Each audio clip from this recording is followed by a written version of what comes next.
ceux qui nous ont amenés, ceux qui nous ont conduits à l'endettement, ont joué comme dans un casino.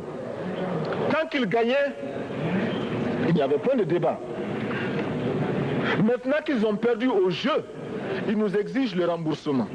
Et l'on parle de crise. Non, Monsieur le Président, ils ont joué, ils ont perdu, c'est la règle du jeu. La vie continue.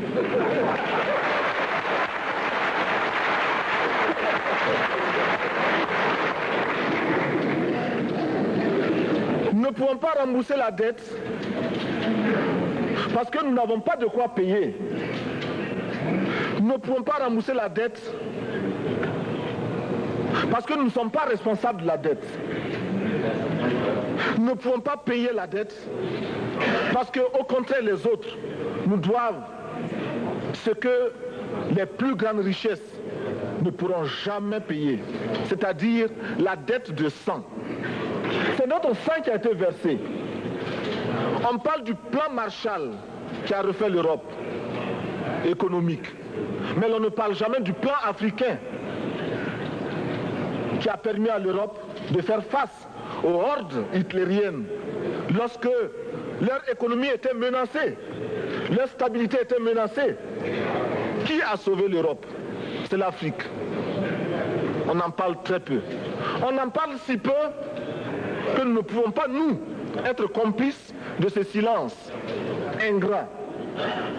Si les autres ne peuvent pas chanter nos louanges, nous avons au moins le devoir de dire que nos pères furent courageux et que nos anciens combattants ont sauvé l'Europe et finalement ont permis au monde de se débarrasser du nazisme. La dette, c'est aussi la conséquence des affrontements. Et lorsque l'on nous parle aujourd'hui de crise économique, l'on oublie de nous dire que la crise n'est pas venue de façon subite.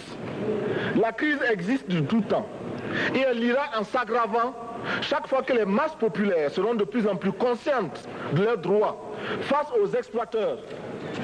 Il y a crise aujourd'hui parce que les masses refusent que les richesses soient concentrées entre les mains de quelques individus. Il y a crise parce que quelques individus déposent dans des banques à l'étranger des sommes colossales qui suffiraient à développer l'Afrique.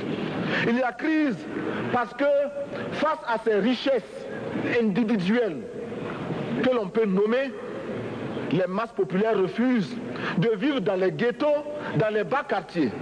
Il y a crise parce que les peuples partout refusent d'être dans Soweto face à Johannesburg.